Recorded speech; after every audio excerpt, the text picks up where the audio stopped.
Hi, everybody. Thanks so much for joining us from wherever in the world you happen to be. Thanks also to our distinguished panelists who've joined us for this occasion. Thank you to Alistair Sponsel and Sam Weiss-Evans for providing the logistical, administrative, and moral support for bringing off today's event. I'd like to begin by explaining a little bit what the observatory is and what kind of event this is, and then move on to the proceedings. So our thanks first and foremost to the Templeton Foundation for an extremely generous grant with which we can sponsor a series of conversations that we think are warranted around the technologies that are broadly talked of as human genome editing.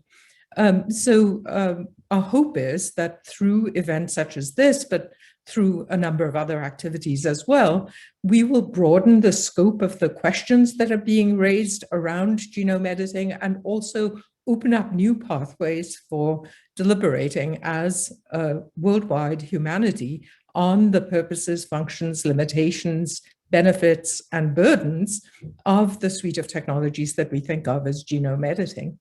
So gene editing, as it's often called, or genome editing, it sounds extremely simple, and people focus in on the edit word. And I've heard scientist after scientist talk about the fact that this is no different from running a spell check that picks up the spelling error and corrects it.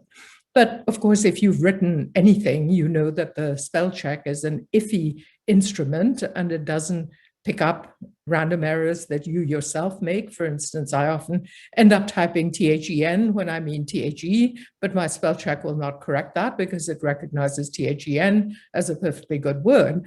And maybe it'll look at the context if it's a smart enough machine, but maybe it won't. So editing is a somewhat dangerous metaphor to bring to even correcting English prose, let alone correcting the human genome. And we've been involved in conversations about the complexity of this topic for a very long time. So just as editing conveys a false impression of the precision of the instrument, so genome conveys a somewhat false impression of the object at the center of our inquiry. What is it that we want to correct? And although many people who are familiar with the idea of gene editing will focus in on the precision, the accuracy, the exactitude, yet somehow the very same people often also speak in very grandiose terms about what this conceitedly revolutionary technology implies. So you hear about editing humans, you hear about editing the human species, you hear about redirecting evolution itself. By the time we're talking about grand purposes, such as redirecting the future of the human species, it is surely time to stop and ask, well, who is in on these conversations? Who should be in on these conversations? Under what auspices, raising what kinds of questions, and with what certainty or assuredness of being heard when they're raising these questions. So for these purposes, the Global Observatory for Genome Editing is intending to carry out 3 separate functions. The first one, of which you see an example today, is convening. So we want to bring together groups of people who we think are in a position to shed light on the profound questions raised by the technologies of gene editing. But in addition to that, we also propose to conduct a curating function so that our website, whose URL will be posted for you to see, so that our website actually carries resources with which people can think about the issues. And the third function that we want to also serve is an analytic function, bring to bear the best scholarship and thinking on the series of issues that are raised for individuals, for their families, for their communities, for their nations, and for their species, and indeed for other living beings through techniques of gene editing. So we have a fantastic lineup today of people who will launch what we hope will be a long series of conversations on this topic. And in order to introduce them, let me introduce first my colleague, friend, and collaborator, Professor J. Benjamin Hurlbut, Ben for short, who will take it over and tell you more about today's function and about the speakers whom we have invited to join us today. Thank you very much. Thank you very much, Sheila. So as Sheila has indicated, the questions associated with this technology and the issues that it raises are, of course, much broader questions than questions of this technology. And it's in that spirit that we have convened a conversation that looks beyond genome editing, indeed to the ways in which questions of the good maybe are asked or are not asked in relation to developments in science and technology in democratic society. So the title of our event is Democratic Imaginations at the Frontiers of Science and Technology. And we have a very distinguished panel of speakers who will initiate a conversation for us that we hope then to continue with all of you today and well into the future. It's in that spirit that the observatory seeks to convene such conversations, to catalyze in the hope that they continue well beyond the spaces temporal and cyber of the conversation that we'll be initiating today. And so before I introduce our distinguished panel, let me say that that there is a Q&A function. You click on the little bar where it says Q&A, and we invite you to raise questions that we will then turn to in an extended question and answer session. You can feel free to ask those questions even during the talks if you so wish, and we'll gather them and respond to them in due course. So let me move on to introducing our distinguished panel. Our first speaker will be Andrew Jewett. And let me say also, I'm going to give just brief introductions and the more extended biographies are available on the website. Our first speaker today will be Andrew Jewett. Andrew Jewett is the Martha Daniel Newell Visiting Scholar at Georgia College, a historian of American thought and culture. He has also taught at Boston College, Harvard, Yale, NYU, and Vanderbilt. And he is the author of a brand new and really excellent book entitled Science Under Fire: Challenges to Scientific Authority in Modern America. Our second speaker will be Marcy Darnovsky, who is Executive Director of the Center for Genetics and Society, a civil society organization that has been a leading voice in the ethical and policy debates about genome editing and more broadly about biotechnology and the human future.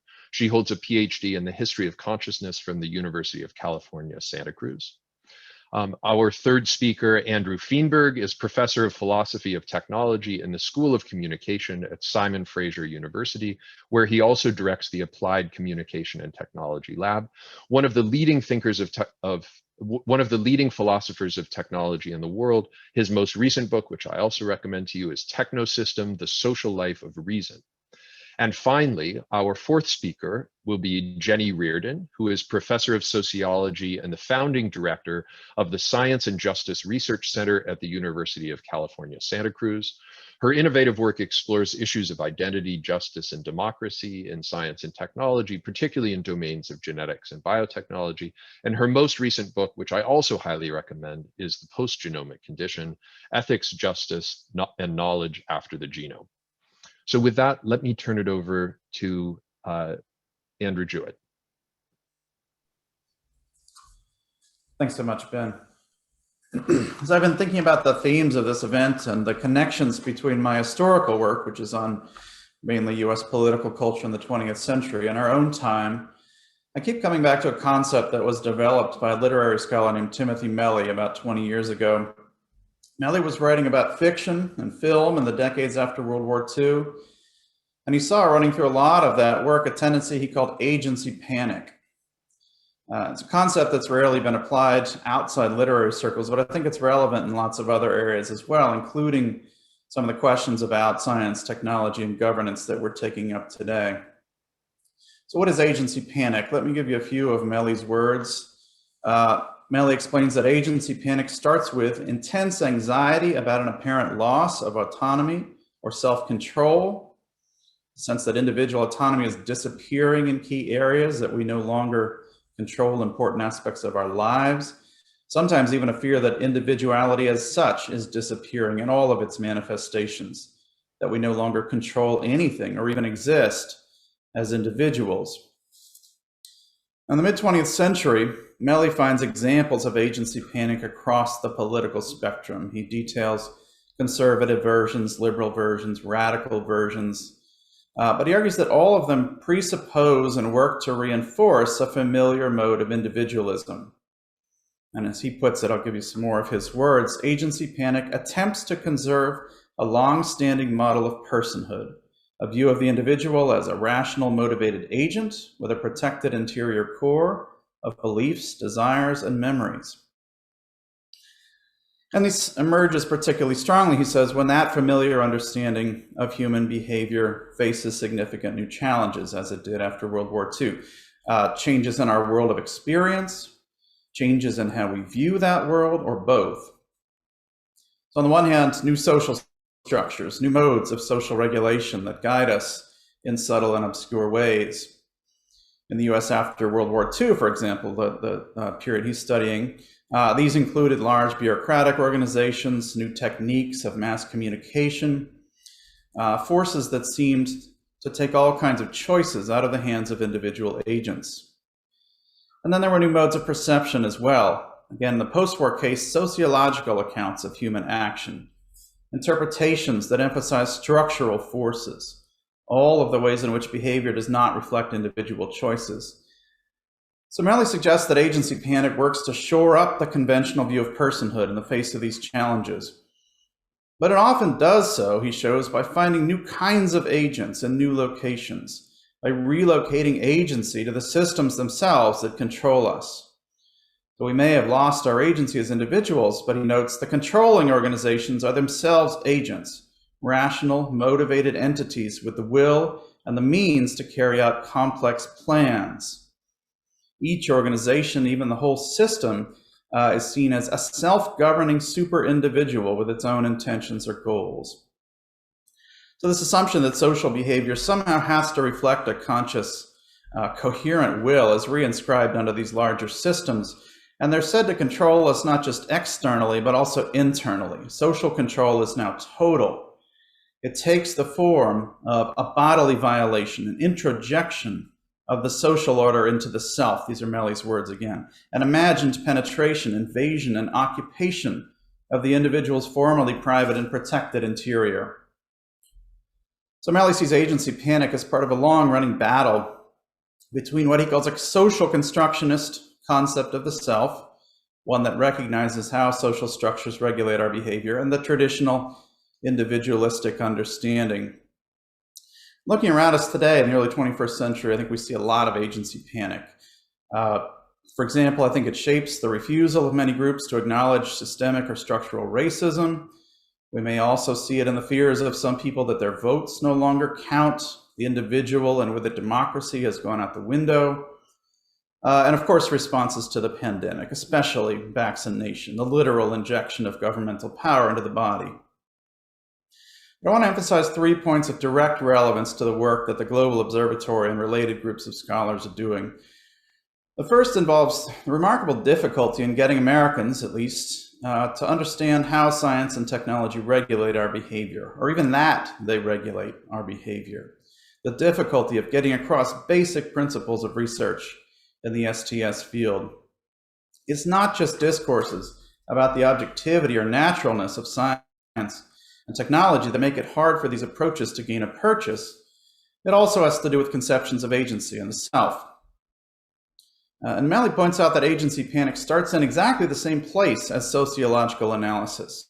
As he put it, it recognizes the obscure sources of social regulation, the way persons are regulated by large systems in this manner that violates this traditional understanding of autonomy, but it then recoils at the idea that we're actually shaped by these impersonal forces and instead sees that control as the result of external imposition by another willful agent. We can't let go of the sense that our behavior must reflect some kind of agency, some assertion of an agent's will. And in fact, Melly sees what he calls a national fantasy of subjectivity, a broad cultural refusal to modify a concept of self that's deeply entrenched, even though it can't account for these central features of modern societies. So if that's the case, at least in the US, then we as scholars face certain kinds of obstacles. with that dynamic operating among our audiences, the perspectives of STS researchers will continue to seem counterintuitive, even threatening. And again, not just because they challenge traditional understandings of objectivity, though that's a big part of it, but also because they challenge traditional understandings of subjectivity, of human agency. Second point I want to make relates to this new book that Ben mentioned, Science Under Fire. I looked there at suspicions of science in the US going back to the 1920s, and I focused the narrative around a particular mode of cultural criticism. It's one that blames the cultural influence of science for many or all of the social problems we see around us. In particular, science's portrayal of human behavior. Scientists misunderstand human action. We've embraced that misunderstanding. We've come to live in a thoroughly scientific culture. We see ourselves that way now, and as a result, our lives are fundamentally disordered. Another way to read the material in the book is to say that in the US, there's been a tendency among certain groups of commentators to identify science or technology or some kind of rationalization process as this super agent that agency panic constructs, the willful force that's shaping our world, even shaping us from within. To the extent that science and technology are viewed that way, any specific field like biotechnology will appear as the product of a kind of alien agent with inhuman or even anti-human values and goals. And my book shows these are not just recent developments. They didn't just emerge in the 21st century, even in the wake of the 1960s. In the US, they go back at least a century, even though the specific contours have changed over time. Certainly not unique to biotechnology or any other field. At the same time, there's also a third point that is specific to biotechnology, especially this prospect of editing the human genome. There are some parallels with artificial intelligence as well. Because with genome editing, there's not only a loss of agency, but also a gain in agency, which also intersects with these conventional understandings. So on the one hand, there's a sense that we're losing our agency in a way to our genes, to our bodily structures, and also to the people who have the knowledge and skills to manipulate our genes and the institutions those people occupy. But at the same time, we're also gaining the capacity to reshape our bodies and thus aspects of our behavior in unprecedented ways. So you see that one kind of resistance to the genetic enhancement of human beings among critics like Michael Sandel has to do with this extension of agency, this new form of control over ourselves. Sandel's objection is that we'll stop seeing our bodies and their capacities as gifts and start seeing them as simply another form of raw material to be molded to our wills. Our bodies will no longer constrain our agency in the familiar ways. So if the US at least exhibits this national fantasy of autonomous individuality and the forms of agency panic that often go along with it, then genome editing intersects in particularly complicated ways with that tendency in our culture and our politics. It can both challenge and reinforce that fantasy of autonomy and of control. So I'd be eager to hear how all of you think about agency in relation to these controversies around genome editing and whether a new round of agency panic or perhaps a new kind of agency panic might be at work in these controversies. Thank you very much, Andy. Marcy, please. Okay.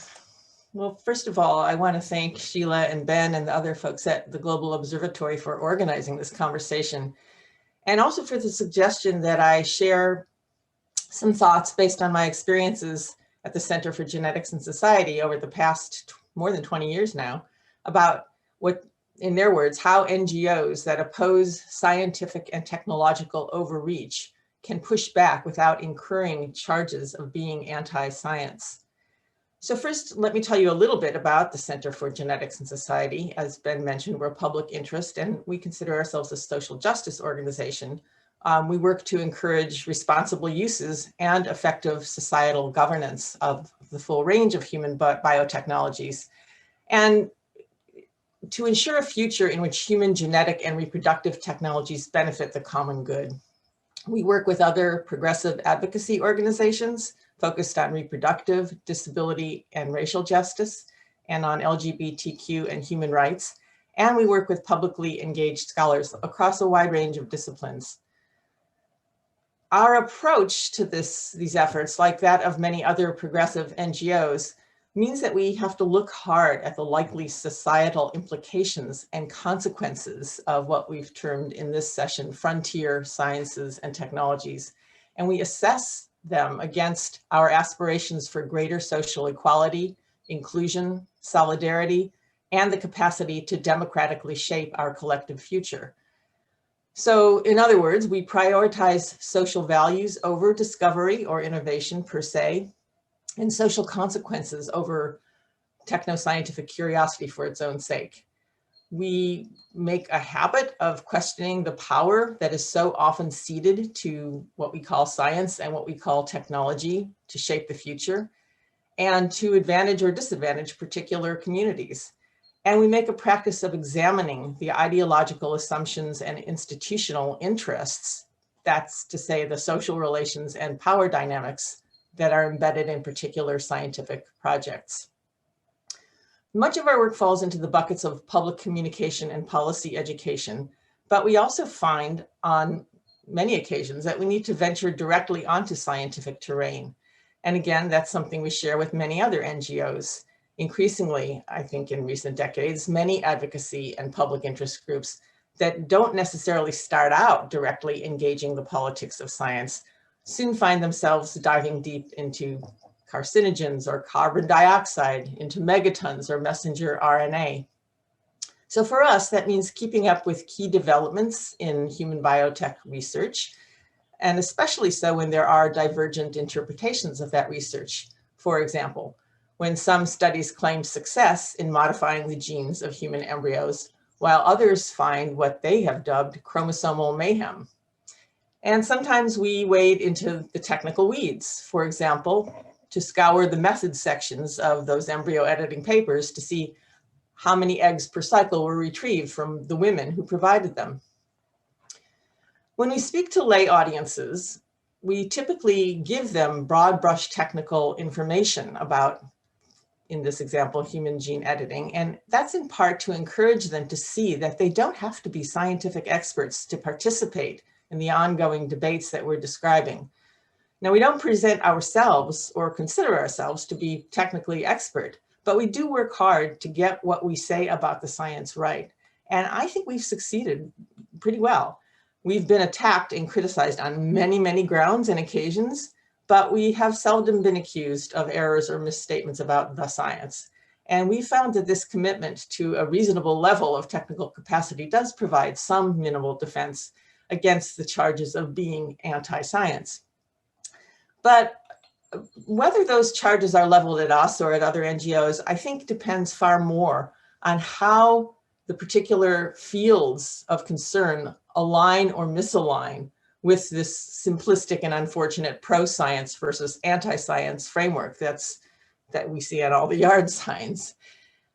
So if you're an NGO focused on the climate emergency, for example, then you're seen to be standing against climate denialism and alongside the scientific consensus, even if scientists employed by fossil fuel companies might dispute what you say. But on the other hand, if you oppose, say, genetically modified agricultural products, then you're easily tarred as anti-science, even if your objections to GMOs aren't grounded in anything technical or their safety profile, but in their likelihood of destroying the livelihoods of farmers in the developing world.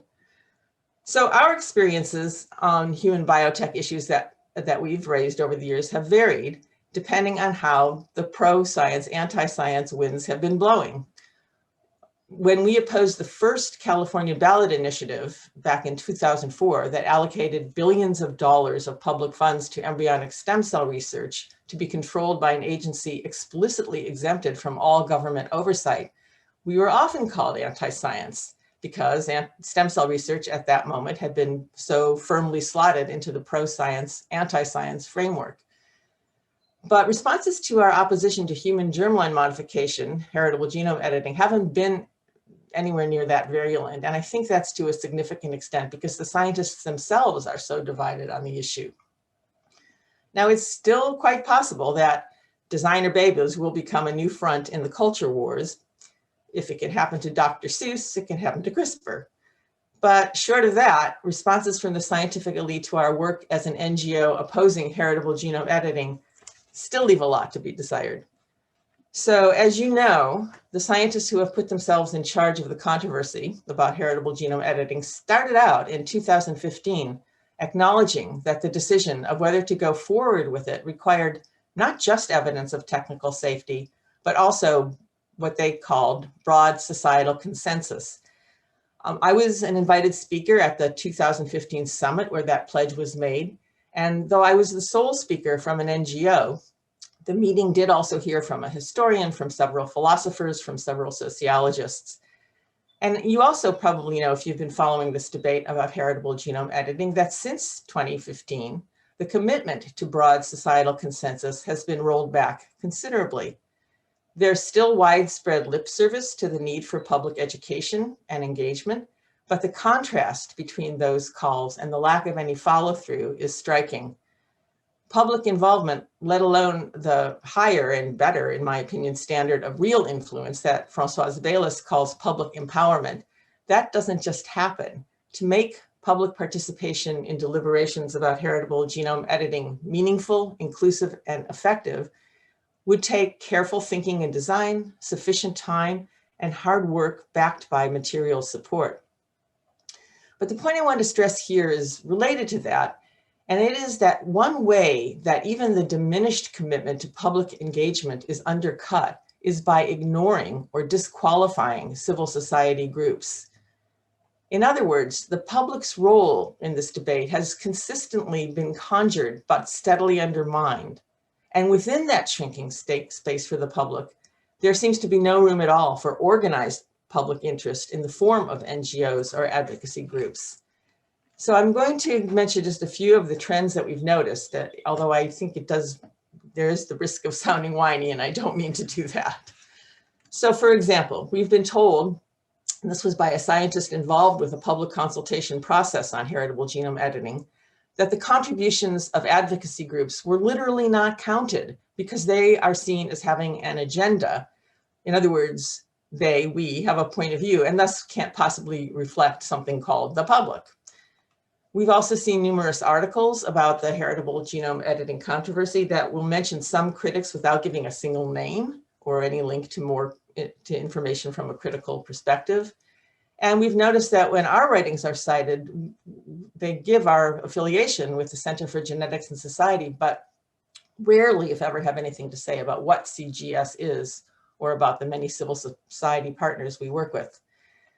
And finally, my colleague Katie Hassan points out that discussions of public engagement tend to portray the public either as some kind of monolith or as atomized individuals, each holding their own personal opinion. And this is yet another way that civil society gets written off. Now, some of these moves have come from scientists eager to move ahead with heritable genome editing, who clearly have a motivation to dismiss our perspective. And others seem to derive from often unconscious assumptions about who counts in controversies at the frontiers of science and technology. So it won't surprise you to hear that, in my view, NGOs and civil society organizations have to be key players, must be key players, and belong as key players in democratic imaginations at the frontiers of science and technology, and in any progressive politics of science. The umbrella mission of NGOs and social movements, social justice movements, and organized civil society is, in fact, to envision the future we want and to struggle to build it, often with leadership from marginalized communities who clearly see how current power imbalances and inequities could play out through the new technologies. And failing to include them, excluding these perspectives, impoverishes our democratic imaginaries as much in science policy as anywhere else. Thank you, Marcy. Andrew.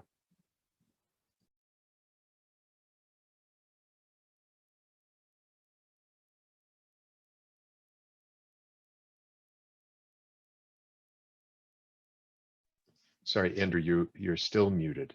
Do you mind unmuting and restarting? Okay, here we go. Yeah, thank you.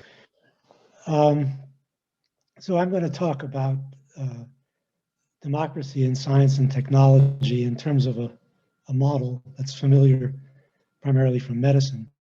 It's the model of the lay-expert dialogue. Obviously, the public can't influence science by voting. That's not plausible. You can't vote for the truth or falsity of a theory. So what I call democratic interventions are the way in which the public intervenes in science and technical policy. These are public actions, for example, protest movements or expressions of opinion. They might be identified by polls or by letters to the congressman that concern a particular scientific technical issue. So these democratic interventions are addressed to a relevant technical community or scientific community. And the hope is that the community will respond with appropriate changes in the matter under consideration. And we've seen quite a bit of this since the 1970s in medicine and the environment. There's well-established interactions that have practically refuted the notion of the complete autonomy of science and technology. That used to be an article of faith. Today, we no longer hold that view of science and technology. We see them as part of the public world. Now, there are obstacles to initiating such dialogues. There are three that I'll mention. There is the continuing notion of an expert autonomy, an autonomy that's so complete that any intervention by the public would be simply irrational. There's also on the side of the public anti-intellectualism, a rejection of science. And then finally, there's propaganda, often initiated by businesses that have an interest in a certain outcome. But fruitful dialogues do occur where the propaganda is ineffective and the public appropriates enough technical knowledge to make some kind of sense of what's going on and use that knowledge to point out blind spots that experts have not understood or identified, which they can correct. Dialogue, Ben, I don't see the clock.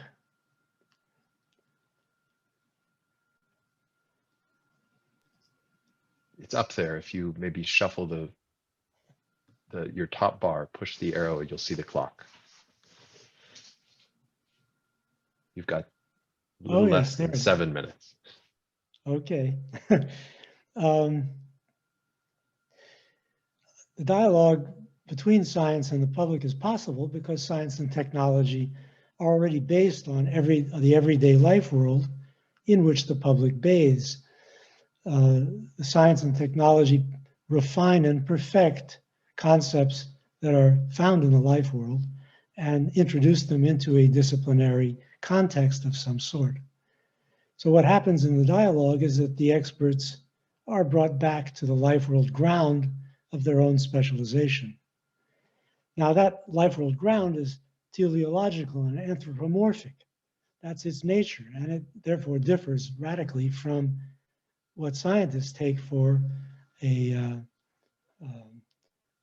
rational approach to the facts. But nevertheless, there is a way in which that teleological view in the life world can enter into science and technology. And it does so primarily through what I will call object constructions. The object that the science pursues, the way it understands its object, is to some extent tributary of the public interest in the activities of the science. So for example, the body as studied by medicine is a tiny subset of human physiology. That human physiology as a whole contains myriad interesting facts and issues that have no relevance to medicine or only a most remote relevance. And those are simply eliminated, and medicine focuses on the things that are significant. Its object, in other words, is the human body as in the life world we understand it as sick or healthy. And we can see a similar thing with climate. An infinite number of parameters could be studied, but we focus in the climate science on those which are relevant to human civilization. So we've defined climate as an object in a certain way in function of a public interest. Well, genetic engineering has this quality as well. We see a transition in recent years from DNA as an object of study to DNA as a technical object related to human concerns. Now, there are two main areas of concern, which I'll mention briefly, and these are human genetic engineering of the human genome and agricultural genetic engineering. The education of the public around therapeutic interventions into the human genome is inevitable, if only because every time women get pregnant, they have to have a discussion with their doctor about genetic diseases. So genetic engineering will become more and more familiar as time goes on to the general public, which will allow it to form opinions. But there's also, in addition to therapeutics, there's also a lot of discussion now of enhancement. Now, I can only conjecture here, but my conjecture is that the enhancement issue is not going to have the importance that people tend to give it in fields like philosophy of biology, where it's an exciting problem to discuss. And I think the reason is foreshadowed by vaccine resistance. We already see how something as innocent and significant for people's welfare and well understood as vaccines can pose a major problem of public resistance. Now, in the case of vaccines, of course, we focus primarily on propaganda as the source of this resistance. But in the case of genetic engineering, there's also an issue of principle. When you're trying to make a significant and difficult technological advance, you're sure to make mistakes. We see this with nuclear power. Despite a lot of propaganda in favor of nuclear power, a few serious mistakes have pretty much killed it in most countries. And I think the same thing will happen with enhancement. The human tolerance for genetic errors of involving human beings seems to me likely to be very small. I think we have good, of course, philosophical reasons for protecting the human genome from these experiments in enhancement that have to do with diversity and the arbitrariness of the particular criteria that any given culture might try to impose on the genome of future humans. But in the life world of ordinary people, I think this will be reflected in a notion of the sacredness of the existing genome. So I think regulation will pretty much limit us to therapeutics as far as people are concerned. Agriculture is a different story. There's already been quite a bit of work modifying organisms. This has provoked resistance, but also enthusiastic advocacy. And so you see a big difference, for example, in the relation to agricultural work in the US and Europe. I don't really know how to imagine the future of this particular type of genome editing. I guess it's impossible really to judge the ultimate consensus that may someday emerge. But in any case, I believe it will conform to the model of lay expert dialogue that I've described here.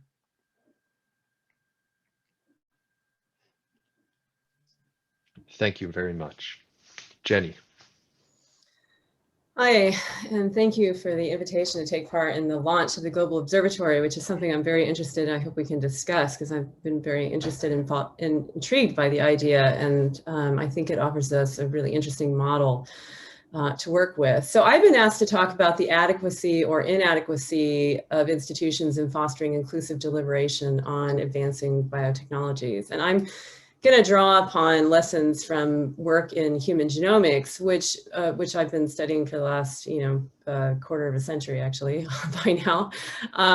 But these lessons are, I think, similar to ones we can glean from the experiment of American democracy, perhaps because at the heart of both are deeply contentious questions about the constitution of rational knowledge about the human and the problem that race poses to that Enlightenment project. And I want to go back to a meeting that Sheila Jasanoff actually organized, I think, over 2 decades ago. I think it might have been 1999 that this meeting happened. And Michael Blakey, who is a biological anthropologist, was speaking at that meeting. And he and I were having a, as you do when you get together live, you have those little corner conversations. And we were talking about the tension then at the time. This was right when there was a debate about whether or not Rick Kittles, who was Michael Blakey's student, was creating a company called African DNA that was going to take that the issue was Blakey had been the lead scientist on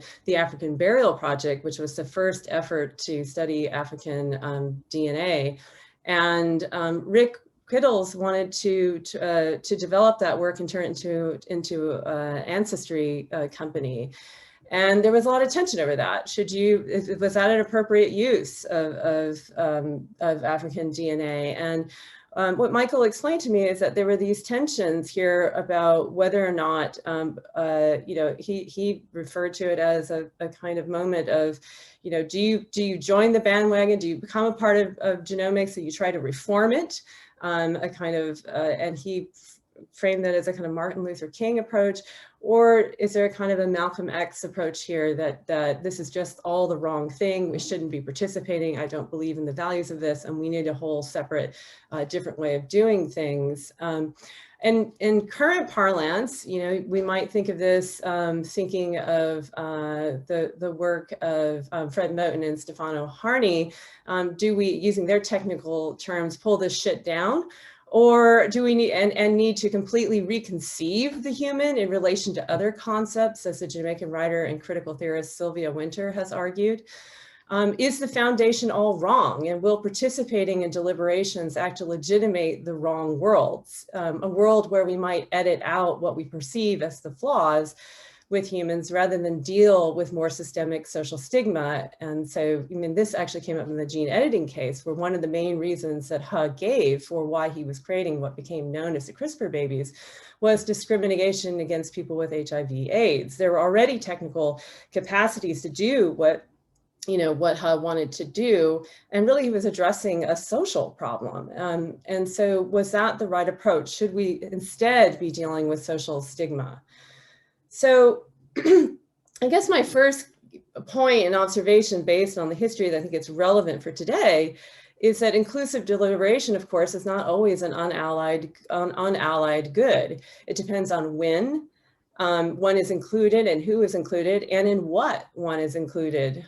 And this point was permanently seared into my consciousness in early fieldwork I did in a number of places, but I'm just going to highlight work I did in Tuskegee, Alabama at the turn of the millennium, when I actually went there to study an effort which I saw as a productive effort, a positive effort to democratize science, to include the voices of African Americans in policy discussions about genomics. And what I found when I was on the ground there is that that project was facing a lot of resistance, because people were saying things like, the church fell down in this community on a Saturday.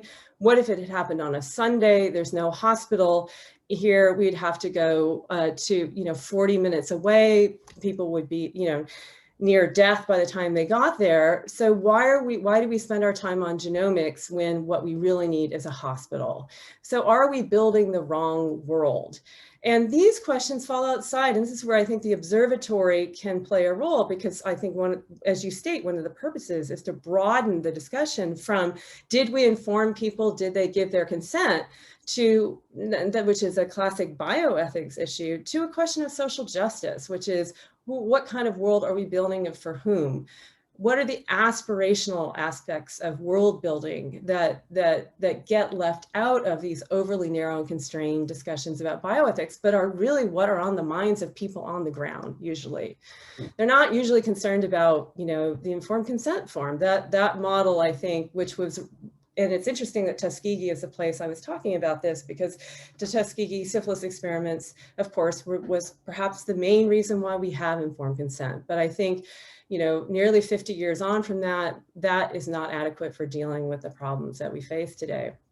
And the other point I would say is that inclusion at the wrong points can create more harm than good. So we have the continued problem of conceptions of science and technology as separate from ethics or politics, that there can be purely technical projects, and these projects need to get their work done before we, the public, can see what might need to be deliberated. And here, I think, as you know, many of us have begun to say, there's need for ontological work. That is, we need to do the institutional work required so that we don't continue to have whole sectors of, for example, the National Human Genome Research Institute that conceives of itself still as being merely technical, like the sequencing program. Technology is the wrong order of thing. We need an order of thing. We need institutions that do not bend discretely like this, where you have a sequencing program and then you have the ethics program, but rather we need to work relationally. And when we have the wrong spatial order, the problem is we get the wrong temporal order.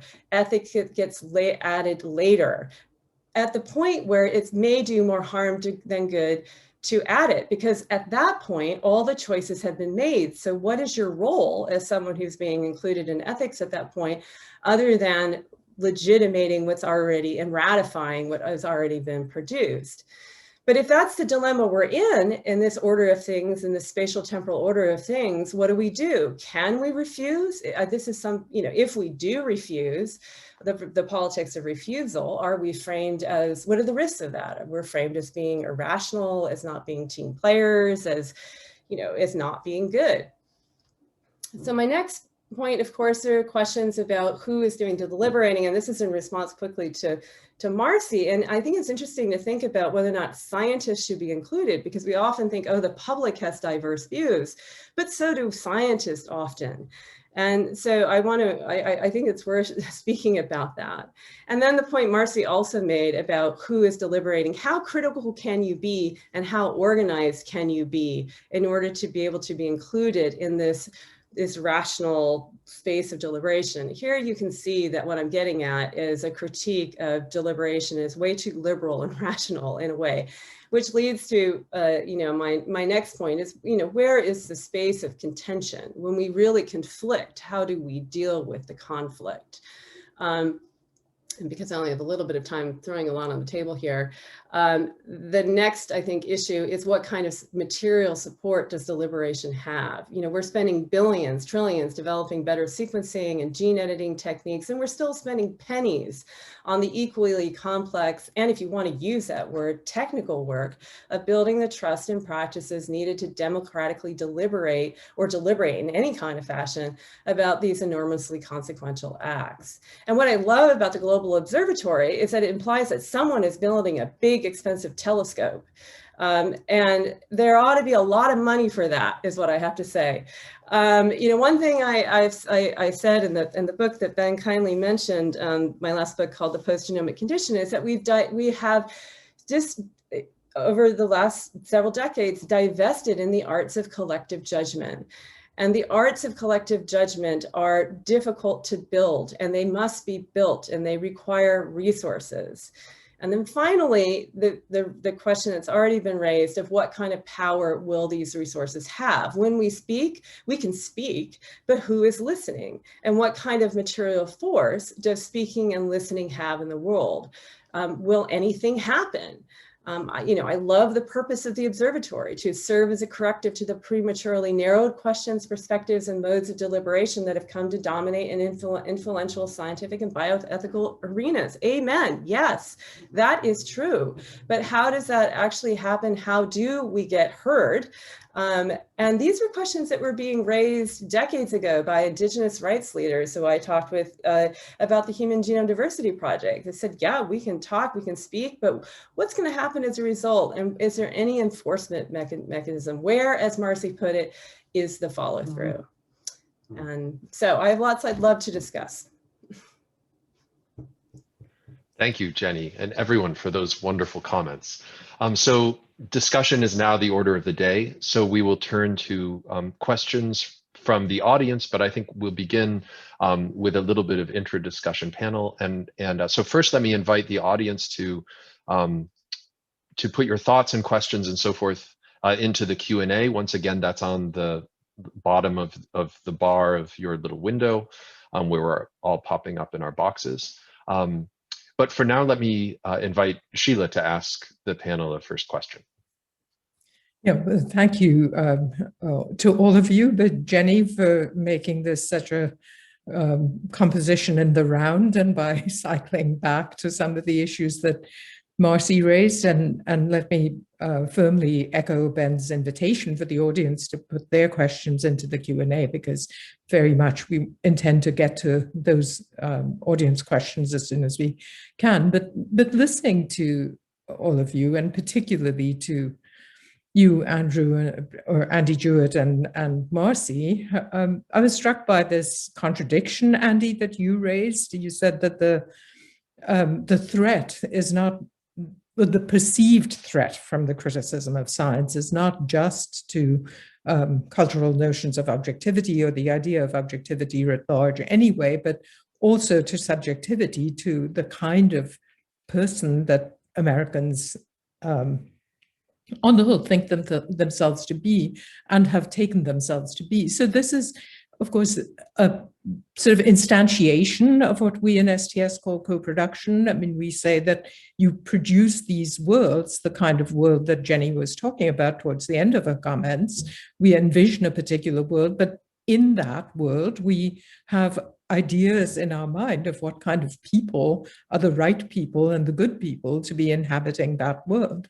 So taking all that on board and seeing that it is very consistent with what we say in science and technology studies, but Marcy's entire enterprise, of course, also tells us how complicated that idea of identity in a nation is, because, of course, it's a nation in which there are progressive critics of science of the sort that Marcy represents as well.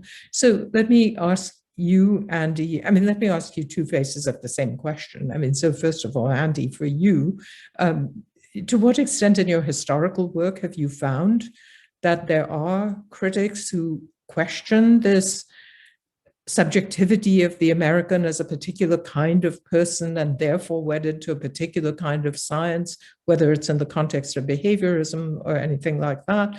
So what historical precedents are there? And turning to you, Marcy, to what extent have you found that it's possible to persuade people of the other persuasion, if we will, who are often these liberal rationalists that Jenny was talking about, that something else needs to be taken on board? And I ask that as myself, a pedagogue and an educator, and we have lots of science students who meander into science studies, and it is striking how many times in a given year I will hear that STS for them was a conversion experience, that they really learned to think about the world in a different way. So I am not, of course, hopeless that even very well-entrenched subjectivities can be, got to look at the world from a different standpoint. So Andy, the historical side of it, and Marcy, the democratic persuasion side of it, I wonder what you could say more to what you've already said. Yeah, thank you, Sheila. In a way, it's not at all confined to STS, these kinds of patterns that I'm talking about. And these sorts of tensions are really coterminous with the social sciences going all the way back, right? Insofar as they invoke any sort of transhuman fact, or even sometimes when they just talk about institutions, it's a kind of perspective that devalues some of these understandings of individual self-determination.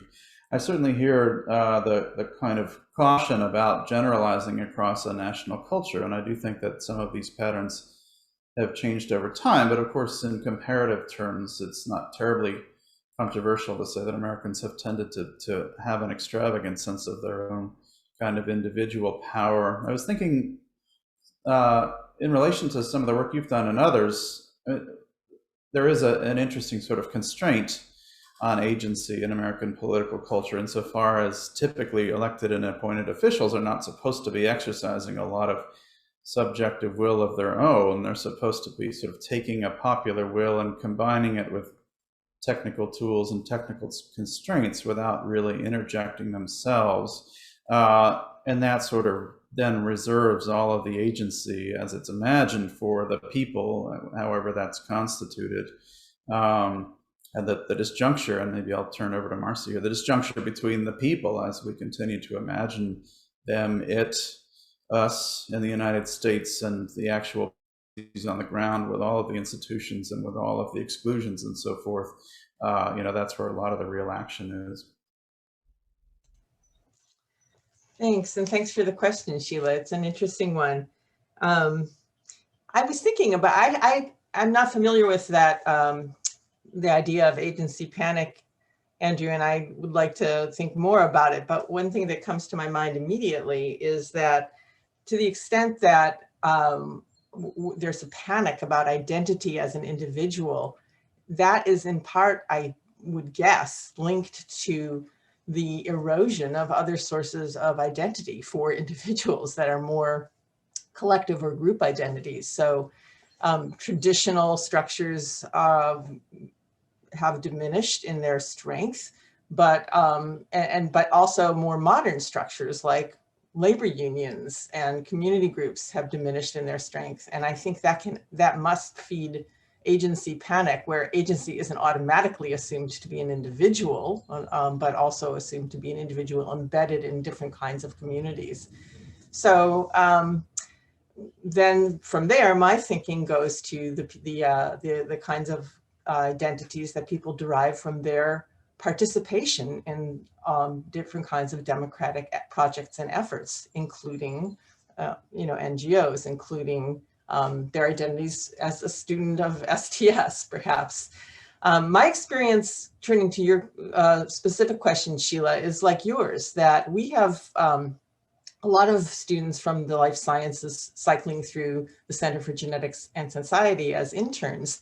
And what they say is so interesting. They're hungry to know about what the ones that show up at our door are hungry to know about the social consequences of what they're doing in the lab, and don't have a place for those conversations in their formal schooling. So that's one set of experiences that's been really striking.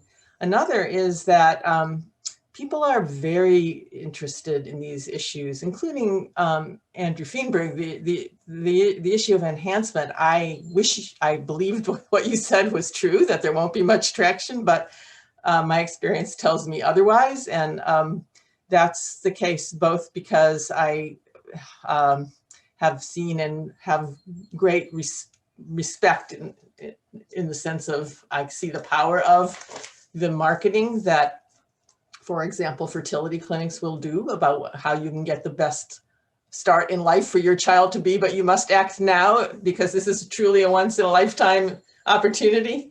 But also because of the interest that people have in issues of heritable genome editing. And, you say the word designer babies to a room full of, in a public library setting or in a community group or in a classroom. And that's all you have to say. People are fascinated. They have lots to say. They have lots of questions. They have lots they want to put out and hear what other people think about. So I think that there is actually an untapped reservoir of interest and anxiety and hope about these issues, about many issues of science and technology, because it's so increasingly clear how thoroughly these matters determine who thrives and who doesn't, how they shape our lives. People see that, and they want to be engaged, and there's not good mechanisms or good habits in our democratic society about that engagement. Thank you, Marcy. I guess it opens a door for the Global Observatory to catch the subjectivities before they're completely baked in, and to serve as that place of questioning, which we very much want to do. So Ben, you want to take it up from there? Yeah, so the question that I have actually follows along very directly from Marcy and Andy's answers. And Jenny, I really liked your your giant telescope. And of course, the suggestion that a lot of money should be allocated to the building of this telescope. But of course, I mean, that metaphor, I think, actually raises two sort of questions. First of all, what does it take to build a telescope? Because, you know, as those of us who pay attention to the undertaking of, you know, the development of large projects in science and technology know perfectly well, it's not just money. It's also a sort of vision of what must be looked at, and also what must be ignored in the undertaking of the project in order to make it happen. And so that's one dimension. What does it take to build it? And number two, you know, where should it be trained? There is the looking outward dimension to those, you know, voices that would sort of otherwise go unheard, or those you know, those domains that would otherwise go unseen. But there's also, you know, along the lines of what Marcy was just talking about, looking inward. And it strikes me both you and Andrew Feenberg in your comments pointed to issues of the sort of architectures of separation, right? You know, the sequencing over here and the ethics over there. And Andrew, for you, it was sort of more the domain of science and the life world, that in which, you know, the one is the space in which you know, a kind of teleological imagination reigns, and it's present in some degrees in the spaces of science and technology, insofar as the public interest leaves its fingerprints upon the organization of those undertakings. But it strikes me that one of the crucial questions that's at stake here, if we train the telescope inwardly, are actually those teleological imaginations. I mean, the ideas of where we're headed, of progress, in effect. And of course, the metaphors surrounding science and technology, advancements in, progress in, future orient. I mean, these all have a kind of teleological texture to them, in the sense that there is a science and technology, if we want to use the language of agency, you know, are imbued with a kind of agency that's taking us somewhere. And then at stake in that, of course, is a question of the good, right? Not always necessarily explicitly asked, maybe in a sense implied. I thought that came out really nicely, Jenny, in your Tuskegee story, in which there is an invitation, and a well-meaning invitation, for this community to participate in progress, even as at the same time their church is literally falling down. Which, you know, if you think about that metaphorically as well, also I mean, that makes for a very wonderful example. So my question is this: how should we think about, and what are the right ways in terms of thinking about inclusion? This is along the lines, Jenny, of your include the scientists junction.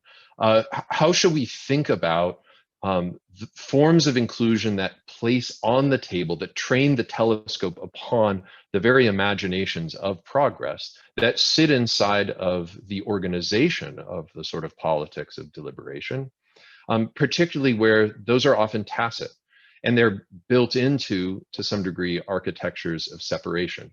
Jenny, you started by pointing to a kind of consonance between American science and technology and its project of experimentalism and the democratic experiment itself. And so I would ask you two in particular, but the whole panel can certainly weigh in on how we should think about experimentalism in particular, because the project of the observatory is partly asking questions and seeking to engage in such experiment itself, since there's a sense in which the architectures of separation predetermine, delimit who has the entry cards to participate in a conference, who belongs in a particular kind of experiment, scientific or democratic, and what imaginations of progress, what teleologies are sort of built in advance into those parameters of experimentation. Yeah, no, thank you, Ben. I was hoping you would have all the answers to those questions, but I'll offer a few ideas. You know, in SDS, we've always been working, you know, against the winds of metaphysics that you know, we're trying to do the institutional work against a very strong tide of philosophical opposition that wants to do opposition, you know, separation, the metaphysics of separation.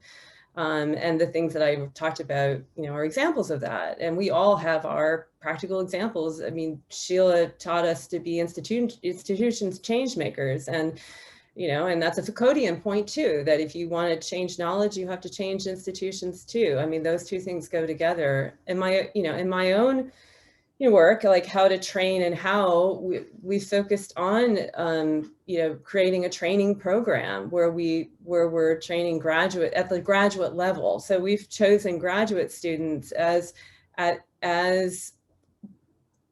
individuals, subjectivities that are available for shaping. They're not like sedimented in, and providing opportunities. And this comes out, you know, partly because of my personal experience of being one of the scientists that would have taken Sheila's class and had my mind transform and asked, well, what do I do now that I've just had my subjectivity broken? I need a site for it, you know, and I think that we have, I think that our young scientists and engineers are really allies of ours, many of them. And so how do we work with them? How do we create the institutional spaces where they can flourish? And how do we create working relationships across science and engineering, social sciences and humanities at those beginning levels, so that the change can continue to happen throughout careers? I mean, that's one answer that we've had. Now with the observatory, I'm interested in your answer to how to train, how to do that. I'm curious about how you're thinking about that. I think there ought to be multiple answers to that question. I don't think anyone has to, you know, the market on how to do this, if you want to use that language. There's so many opportunities in this space. There's so little happening. There's so great of a need, as Marcy pointed out, that I think that we should be trying in whatever way we can to build whatever telescopes we can. And what I like about the telescope, you know, metaphor, and I'm curious, I actually want to know how you came up with the idea of how you settled on that metaphor. But of course it's a vision one. It's like, how do we more powerfully see? And what kinds of lenses do we need? And as you rightly point out, you have to craft those lenses. They don't just like magically appear. So how do you, what's the craft of crafting that technology? And I like that you've picked a telescope. It is a technology. It's as technical as anything else. You know, and Alondra Nelson, when her acceptance speech of, you know, when she was accepting being appointed the first Deputy Director of Science and Society at the Office of Science and Technology Policy, which I think was a hopeful moment for all of us. She talked about the inclusion of diverse people in science and technology, all communities, bringing them to the table as a technical achievement. And I think that I think is the right way to be framing these things, as a way to try to combat that metaphysics of separation you were talking about. So I'm curious, I want to know what you all have to say about that. And I think there's multiple answers to that question.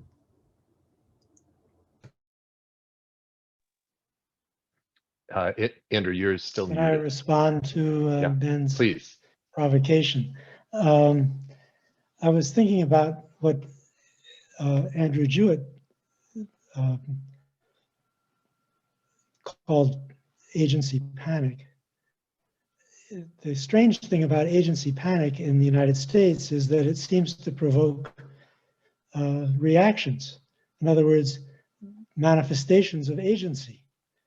So I remember this from One-Dimensional Man from Marcuse in the 1960s. The more you told people that they were completely dominated by the system, the more angry they got and the more they acted up. So I think when we talk about the relation of the public to science and technology, of course, it's very important that there are scientists and other specialists who inform the public, but in the end, there's public action. And that's what you're looking for. That's what you hope to achieve by informing the public. and that public action takes the form of resistance to this domination by the system. And so that's what I was trying to talk about in my little conversation here. The nature of that public reaction and how it can interface with science and technology, which do, after all, have specificity as a kind of specialized craft with different rules from those of everyday life. I'm not sure I can remember the gist of Ben's original question, but I hope this is somehow relevant to it.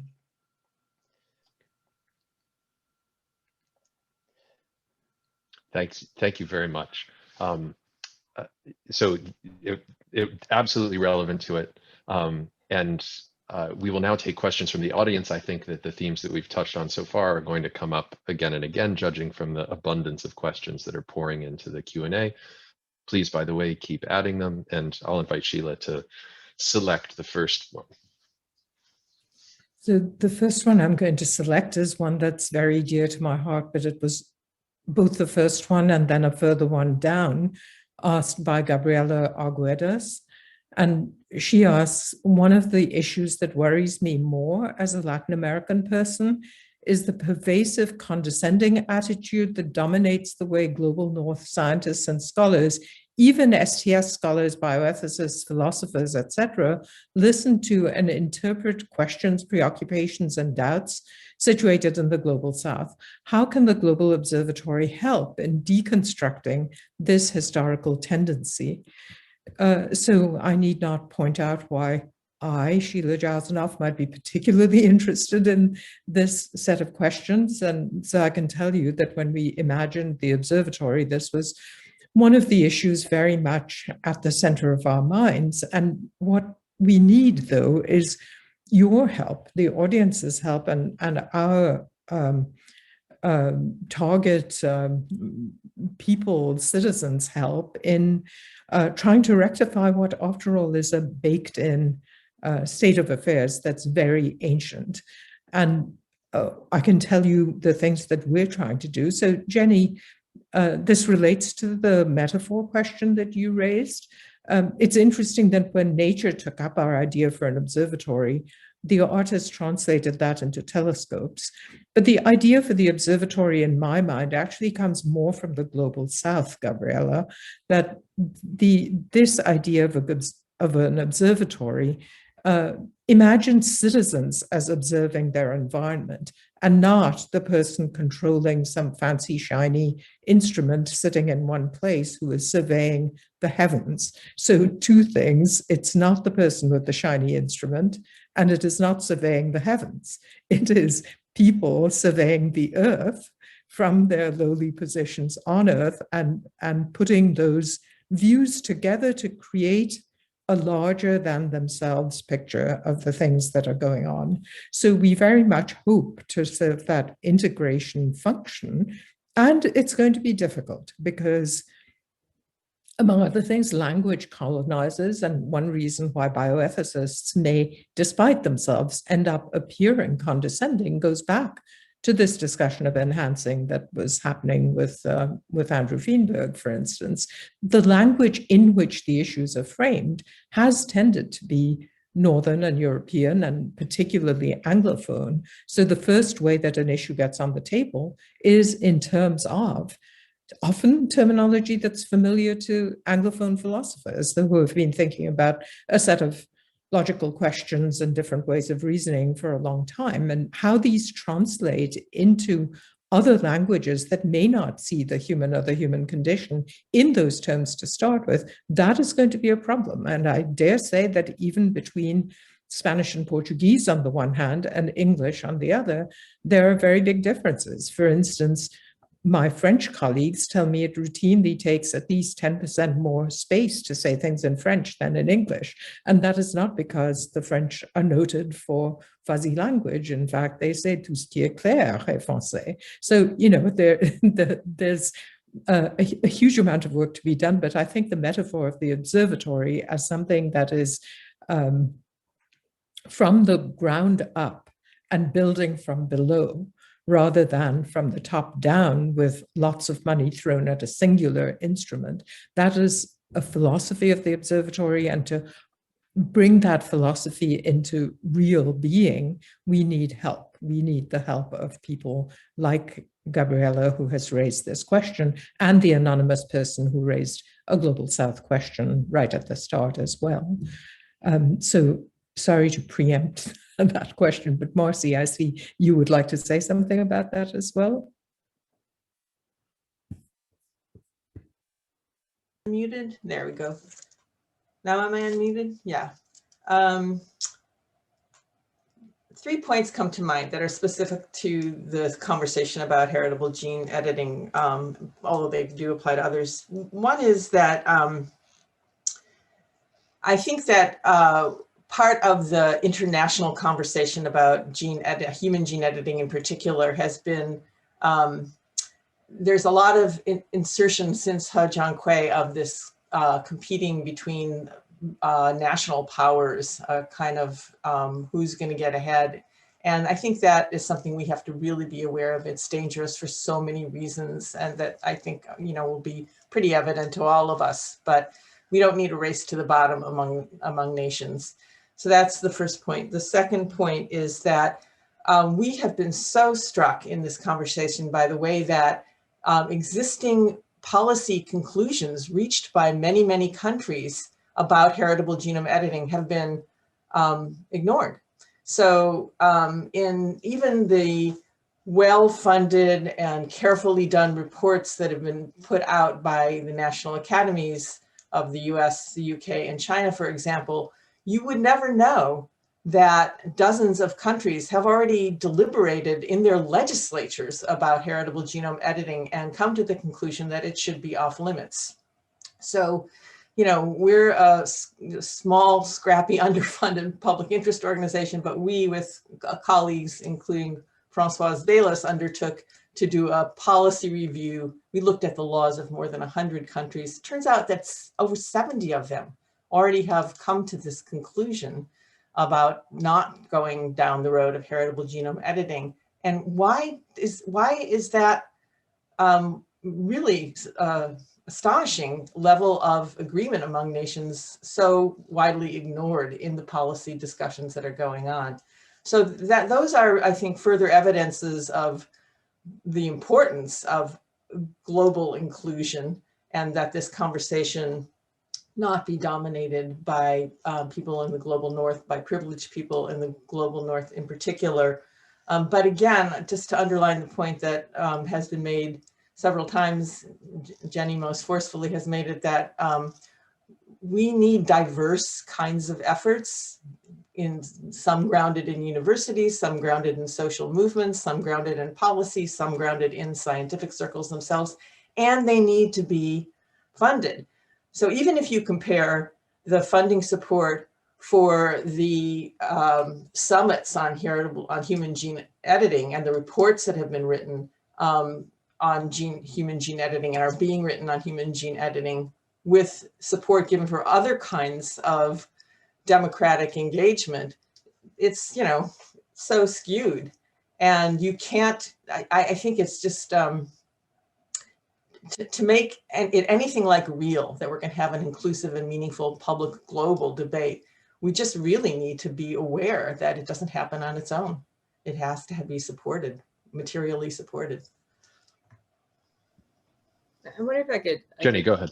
Comment on that too. And I'm going to come back to Andrew's notion of agency panic, because I think there's a question about where is the agency in all of this. You know, like nations can make proclamations, but to what extent do these democratic, even when they are democratic institutions, have any power or force anymore? And so where is the power and agency in the world? And is it a matter of bringing in diverse nations? I mean, Marcy's saying, look, you know, they're weighing in, but who's listening? And I think that, you know, it's been interesting to me to watch, even as the scientists, the very powerful scientists that I know and speak with, also talk about having no agency.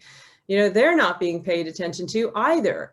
And I think this is where I think, you know, the kind of like elephant in the room is I don't know if we want to call it late global capitalism or, like systemic intertwining of financialization. And let me just give you as an example, an ethnographic project we have going on right now on 3rd Street in San Francisco, which for any of you who know San Francisco, those used to be the former railroad, the dockyards for the shipyards, and they were just deserted in the 1970s and 80s. They were just wastelands. And then they got bought, the city was trying to revitalize them, and they gave UCSF some land, and UCSF, there was a big vision of recreating San Francisco on the backs of the biotechnology revolution and creating what now the idea would be the precision medicine campus. But that now has been subsumed, that plan got subsumed by Uber moving in and the big financial corporations that moved in, that meant that even the biotech companies didn't have enough money to buy those spaces anymore. So I think there's a question about where the agency is and what is the space of democracy, and can we even talk about that anymore, is a really critical question, across the globe at the moment. Thank you very much for that, Jenny. I want to take up a question here that I think connects to this discussion very nicely, but by shifting it into the sort of temporal dimension rather than the spatial dimension. We've just been talking about the spatial dimension. At stake in both are the sort of conceptual, institutional, practical, habitual formations that sort of configure what form the conversation takes, where it starts, where it has traction or not, etc. So this is a question from Les Levideau. It's directed to Jenny specifically, but others can speak to it. How to stimulate debate on a technoscientific development at an early stage so that a collective intervention can open up the design and normative issues. As some critics have observed it seems either seems too early or too late, by which time the influence can only be a compensatory ethics, except perhaps in trajectories where the design remains truly open or is strategically kept open. So there's a question about openings, and also a question about the ways in which the presumption of separation or temporal relations render interventions merely compensatory or merely reactive when they might be transformative otherwise. So Jenny, do you want to speak to that? I mean, I think I named it as a problem. I won't say a lot about it. I do think it has to be designed in to keep it open. And it is, I think, one of the biggest problems we face. But I was just speaking, so I'm going to let others chime in.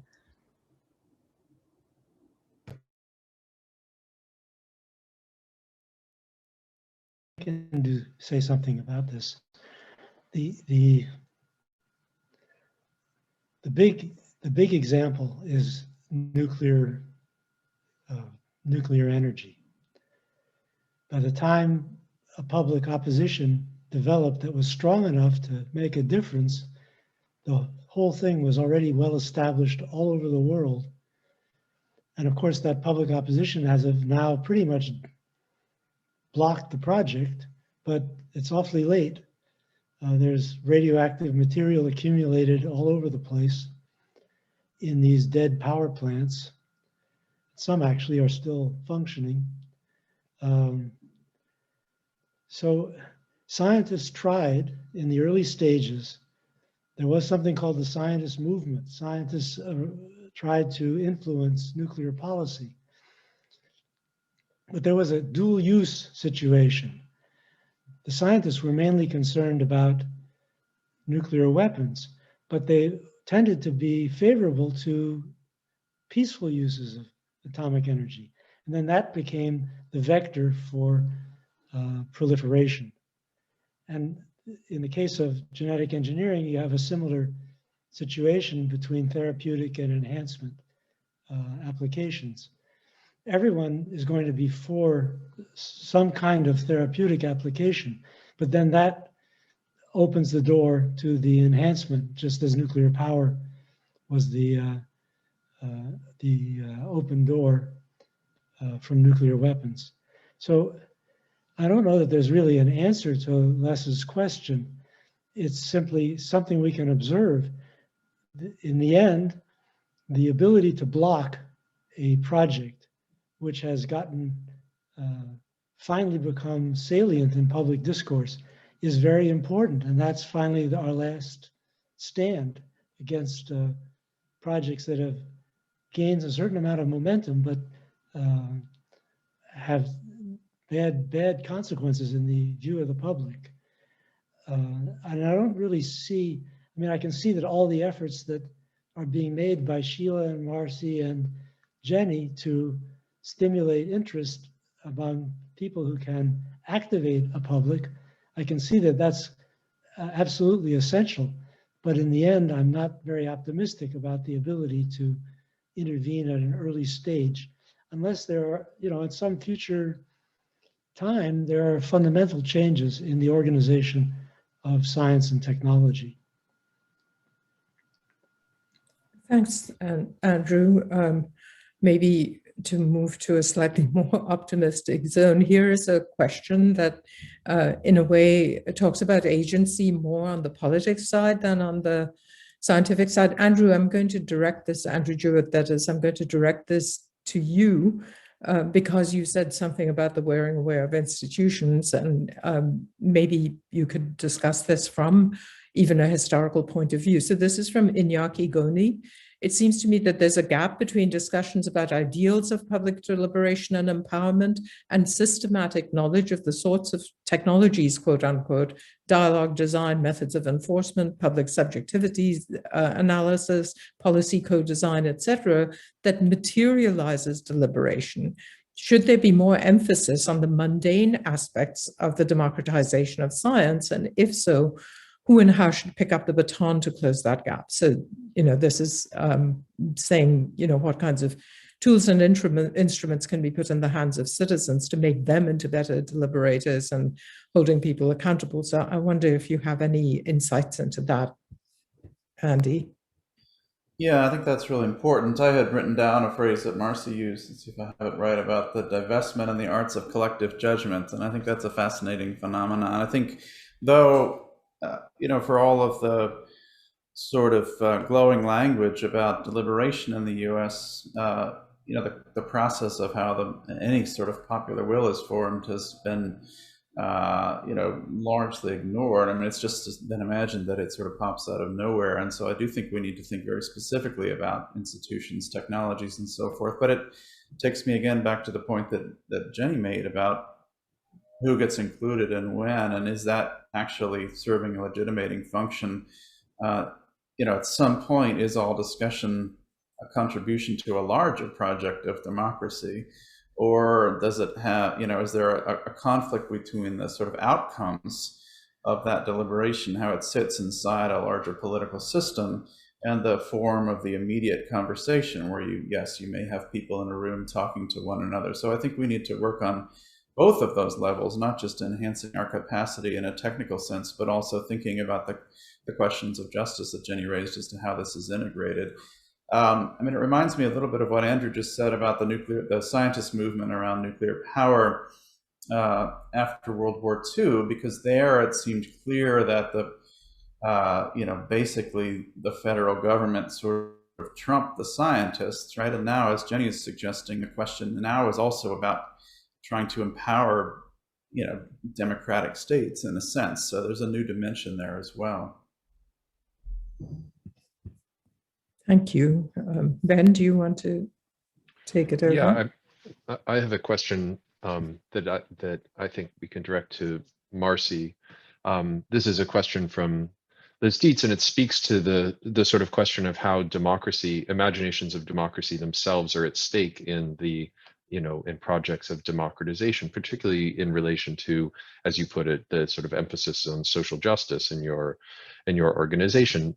I think you can answer this particularly well, because the challenge is, of course, to at once act in a political space and at the same time question the contours of that political space in ways that are politically productive. And so the question is, with respect to the sort of aspirations of democracy that are built into that project, given the fact that we're constantly failing to allow for democratic participation through failures of representation, systematic disenfranchisement, and more, beyond getting enough of the right people in the room, how should we think about what are the limitations and how we should we think about the limitations that we encounter in drawing upon democracy itself as a sort of productive, normative good?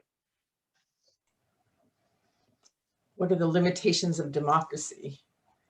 I think the way to understand the question is, if democracy in practice is limited in ways that we're familiar with and are of course themselves contested in that context, part of the challenge of action is overcoming key limitations, recognizing and overcoming key limitations, but at the same time thinking about what democratization itself means. And so, I mean, the way I would translate the question for you is to ask, in what ways is it productive to make that a direct focus of political action, of activism, and what are the constraints upon it if, for instance, one is having to take defensive action vis-a-vis vis-a-vis accusations of, for instance, being anti-science? I think that I think it is the case that in our democratic institutions we have not built mechanisms or practices and habits of intervening in decisions that are presented as decisions about science and technology. So it's an extra barrier on issues like that. And on issues like the nuclear power analogy that's come up several times, which I think is really interesting to think about. But I think that advocacy groups and activist groups have crafted some tools that challenge democracy, and that we need, social movements, NGOs need to be willing to use all of them. So if it's, everything from, the letters to the editor to the protests in the streets. I mean, we imagined when we started the Center for Genetics and Society that there would be a whole ecology of efforts, an ecology of organizations on an issue as consequential as human germline modification. And, will there someday be people rappelling down the Golden Gate Bridge with a no designer baby sign? I don't know. I mean, in a way, this might still be early days in the construction and the building up of a movement, a popular movement to put democratic controls and controls in the name of social justice on human biotechnologies. And it takes a long time for those kinds of movements to gather their strength. That was true of the nuclear power issues, certainly, and of environmentalism as a whole. There were, all the disparate, anti-litter and save the wildlife and the wilderness, and it came together as an environmental movement or ecology movement after many years of effort. So, and this, relating back to this question of the temporality and when these interventions can and should and must be made, I think we're at really different temporal stages. Right now, there aren't a lot of moneyed institutional interests in heritable genome editing. We're before that stage. It's so different from when the movement against nuclear power really became strong.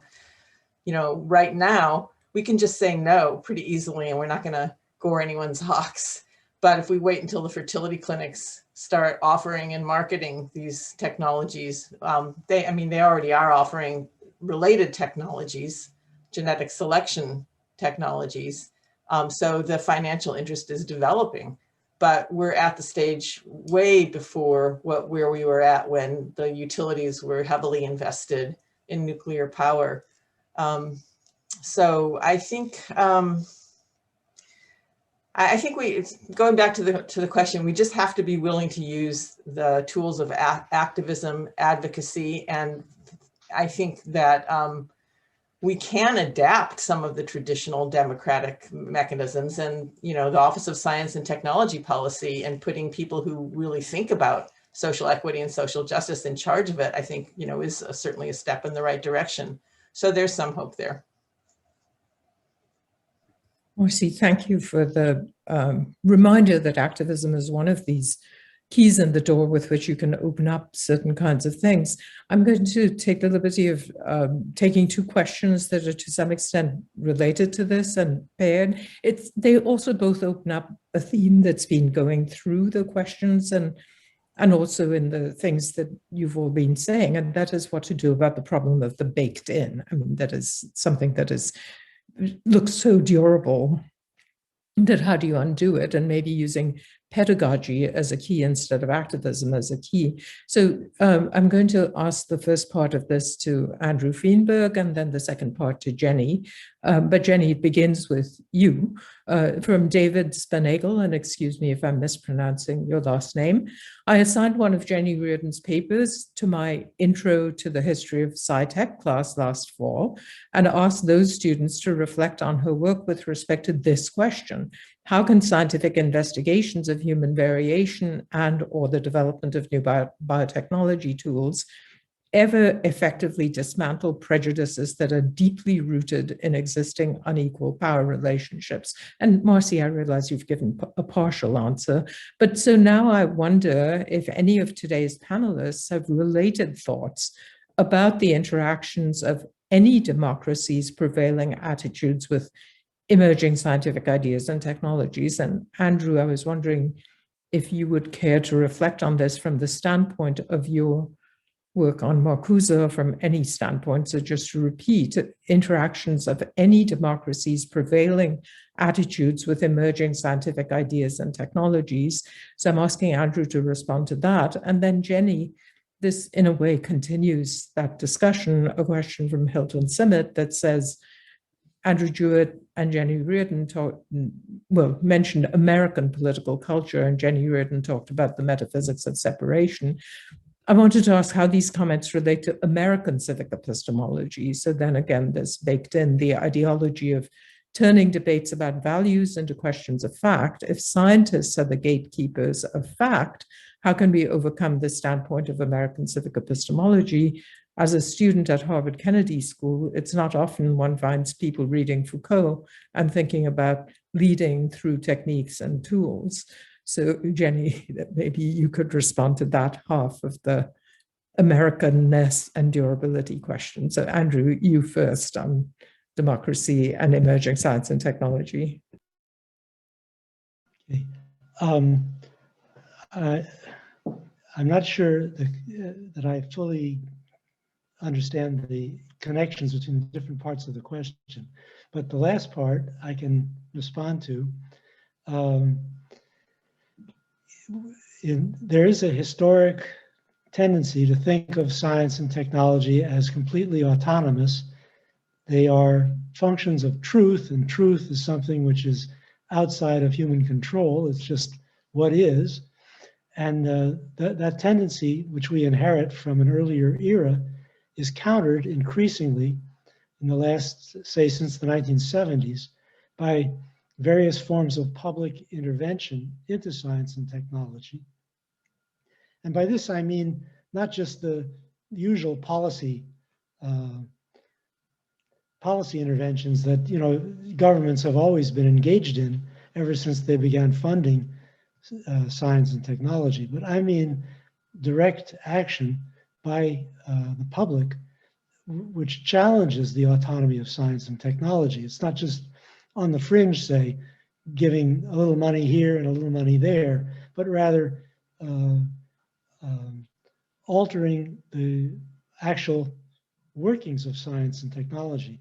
I mean, I first encountered this with the pregnancy of my wife, when women demanded at that time the right for the partners to enter the delivery and labor rooms. And that was an absolute no-no for the medical establishment. But the public pressure has actually resulted in a change in practice. And these kinds of changes in the actual workings of science and technology have become more commonplace in the time since those days, those early days in the 70s. And I think this does augur a different, ultimately a different relation of science and technology to society, which will be institutionalized in new forms. But we don't really know what shape that will take, because the dominant ideology still holds to this notion of autonomy. And it's not clear how to institutionalize public involvement without empowering anti-intellectual forces in the society, irrational forces, which have come to the fore, especially in the last 5 or 10 years. So we're in a kind of interregnum, and we don't know exactly where this will lead, but somehow science and technology are going to become public issues in a way that law is. And we'll have to see how that's institutionalized in the future. Thanks, Andrew. And Jenny, on metaphysics of separation, pedagogy as an alternative to mind changing, and on reading You versus Foucault.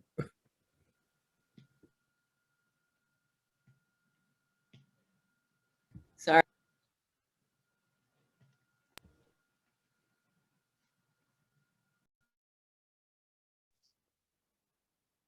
You're muted, Jenny. There you go. Am I okay? Sorry. These are softball questions people are throwing at us.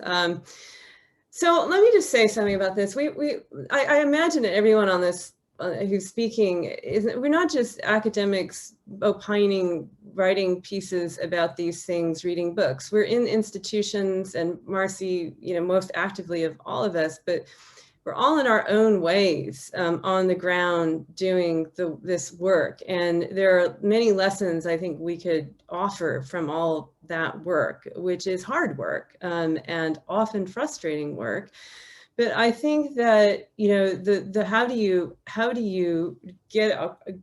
deal with these really entrained, as Sheila said, baked in, I've referred to it as metaphysics to give it weight, problems, I think, is by finding the spots where there are practical problems that need to be solved, that you can find alignments, with, say, in my case, my science and engineering colleagues. I mean, increasingly, and combined with leadership from the top. So I do think there's a role for democratic institutions, like, when the Biden-Harris administration came in and said, societal issues are going to matter. And when NIH starts implementing new policies about, you can't just do your science anymore and not think about what the name keeps changing, but societal impact, and we don't like that. That's the wrong metaphysics, right? So, but at least there's a space where we start talking to our scientists and engineering colleagues.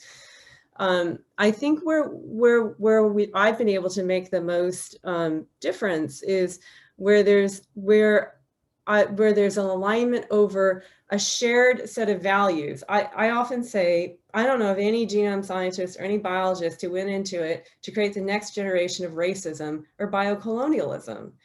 And so there is a shared aspiration often to do the good thing, to push forward on a social justice agenda. But increasingly, I think the problems that Andrew Jewett has been talking about are working against us, because even when I find alliances, say, for example, here at the University of California, increasing philanthrocapitalism is what drives things. Who has the big check they're going to write, to our university. And so I end up feeling like very old-fashioned and want to argue for the need for, universities that don't have to depend on getting these large checks, and where there is a societal investment in a public institution that supports truly engaging in contentious ideas. And I don't know quite how to, I'm going to sound old-fashioned, but I don't know how else we do it if we just cede all the public institutions and allow, there's this great inequality that we now have in the worldwide between those who have a very small, the very tiny percent of people who control most of the money. And Ben, this goes back to your point about the telescope requiring money. And it was interesting, Sheila, that you didn't actually, I didn't realize that backstory, but let's just go with the telescope. Obviously you don't just need a big check, because money, what is money? I give an intro lecture on money in my Issues and Problems in American Society program, and I pull out dollar bills out of my pocket and I say, is this money? But what is money other than the values we give it? Money is value, and in the broadest sense. And until we, I think, confront those issues, science is the latest terrain on which this deeper problem of governance and existence is playing out. It's the contemporary terrain, and more people are getting hip to the fact that they should be on that terrain. But I think the deeper problems are there are a lot of deeper problems here, basically.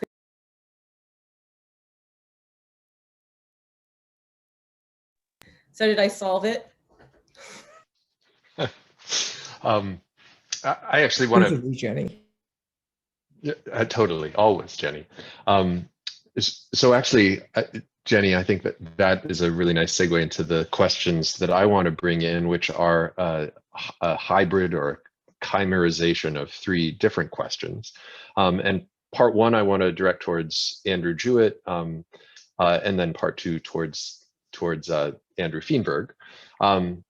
So the first question is this. I mean, Jenny, you were calling for a sort of return to public institutions, but there's also a question of the ways in which, the forms which the public interest and those institutions that represent the public take form. And Andy, this is a question from Kinley Gillette about the ways in which the sort of question is, as a historical matter, has agency panic been a basis for the embrace of new technologies, or I would add new technocracies? That is, for example, the embrace of a technocratic politics to solve problems like anthropogenic climate change, where the problem of agency is profoundly confronted, reaching for the, you might say, sort of transcendent authority of science embodied in the form of expertise, and maybe rendering tractable a problem by drawing it down into a form that's actionable, maybe by locating it in a smaller number of hands that act, on the basis of the authority of knowledge. So I wonder if you would say something about the dynamics of expertise in the context of the comments that you made earlier. And then, Jenny, money is value, but it's also a currency. And there is a sense in which there's a question about, what is the world's reserve currency in the domain of confronting questions of the sort that are at stake with respect to human genome editing that touch upon humanity itself. And so, Andrew, I would ask if you would comment a little bit on the sort of formations of science as such that sit at the level of the international. And this is a kind of combination of questions from Guillaume Levray and Craig Calhoun. Craig writes very nicely, part of what it takes to build a telescope is international diplomacy. Let's substitute large technological projects for telescope. All such major ones are transnational projects. And Guillaume asks, how should we think about the conventions and the conventionalisms that get deployed at the level of the international that may constrain or configure or channel a more textured and complex national politics when it comes to the level of asking and answering problems at the level of the international? One of the dynamics that is currently playing out around genome editing is sort of seeking to identify what are the right questions at the international, and at least in some quarters, there's been a coalescence on regulation, which is in a sense also a coalescence upon identifying universal placeless forms of expertise that can identify and answer questions that will solve the problems for all times and all places, but that is an elevation of particular situated institutions to the level of the universal that in effect produce a kind of currency that carries along with it the forms of value that are attached to it. So Andrew, I wonder if you would say something for us about how you see, how we should think about science and that context, science in relation to universality and therefore the global. So Andrew Jewett first. Yeah, it's a really interesting question. I think, you know, there are certain kinds of flaws with the way that Melly lays out the kind of agency panic sort of model. And it's very clearly specific to certain kinds of texts and certain sorts of films and so forth. I think the question of what kind of reaction it provokes, and Andrew Feenberg talked about this a little bit as well, is a complicated one, because I think this kind of core anxiety can push people in a lot of different ways. One of them that Melly brings out, and that you sort of were spot on with, Andrew, about the Marcuse point, is a kind of totalized rejection of the system that is imagined to be oppressing one, and a sense in which somehow one needs to free oneself entirely from the social in order to be a kind of authentic agent, and a kind of total refusal. But other ones that he doesn't address, and that I think are probably more common in a way, have to do with relocating agency to other actual people. And so if we think about science as one of these kinds of systems, you know, one way is to imagine it as this kind of super agent, but I think probably as common, more common, is to ascribe agency to the people who sort of inhabit that institution. And that can go in the direction of either all of the scientists, they have the power and I don't, or some small elite of scientists has the power and I don't. And then once you start thinking about small elites having power, if that becomes a kind of generalized image of how social relations work, then it's very easy to take that technocratic turn and to say, well, my small group of people ought to be in power, right? And we need to cut through some of these kinds of mechanisms, and we just need the right sort of lever pullers to be there pulling the levers. I mean, it's not particularly apropos to the climate change issue, but that kind of, you know, you can see that in certain styles of populism, you can see it, but also in certain, you know, kinds of conspiracy thinking. But there is that tendency to say, well, you know, no, there is never any democracy. Things are always run by just a few people. And so we just need to get a few of the right people in charge. So, thank you, Andy.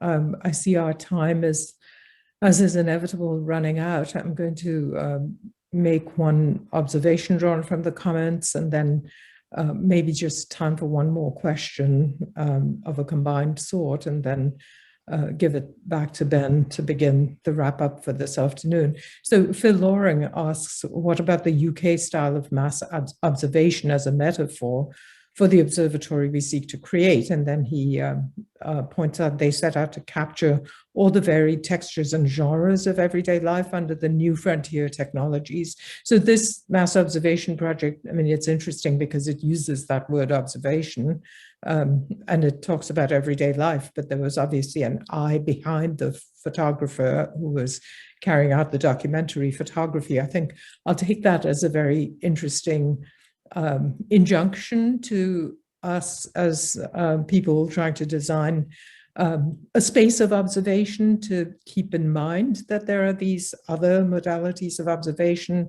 and maybe come back to that as a future topic for the observatory. But in that connection, a couple of people have raised questions about private money. So one of the most recent comments on this was from Anna Fritz. What of the private sector, specifically the leadership of the celebrity billionaire whose personal wealth can outspend most nations?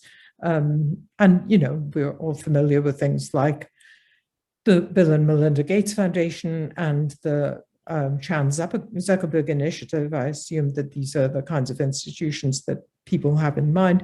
Marcy, since you're based on the West Coast, and California has this long tradition of referenda, and some of these referenda have seen a lot of mobilization of private money coming to one side or another of different causes, and things have been voted down that out of a progressive point of view, you might have not wanted to see voted down. I mean, so I don't know what your institution's position was on labeling genetically modified food products, for instance, but that was one example that comes to mind where the food industry galvanized to put private money behind things. But this is, Anna's question is putting this in a more, in a way that to some degree cuts back across toward Andrew Jewett as well. But let me ask you how you deal with this influx of the private through capital as colonizing particular positions, modes of thought, and can outspend governments to some degree in the way they frame questions and the kinds of outcomes they want to see happen as well.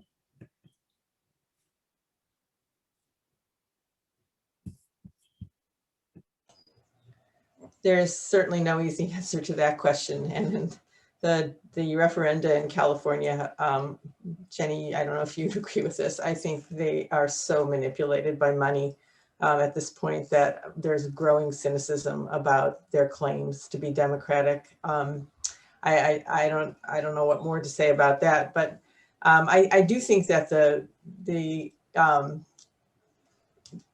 obscene increase in private sequestering of money and the rise of inequality that we've seen, even exacerbated in the pandemic, is one of the things, in addition to the Trump era, the rise of authoritarianism, the resurgence of white supremacy, that I think has disrupted any complacency that we have had over recent decades, or between World War II and recently, about the future of democracy, that we know it now, that it's not ensured, that there are existential threats in challenges that have science and technology at their core, like the climate crisis. There are real threats to democracy. I think that human heritable genome editing is one of them. So I think we've given up our complacency about the future of democracy, but I don't know if we've given up our complacency yet about all the ways in which these issues with science and technology at their core are really implicated and imbricated in those threats. And I think that the work that we have to do, which takes into account these imbalances of power and money that all of us are trying in our ways to grapple with, are just so important. Thank you. Ben, do you want to begin the wrap up?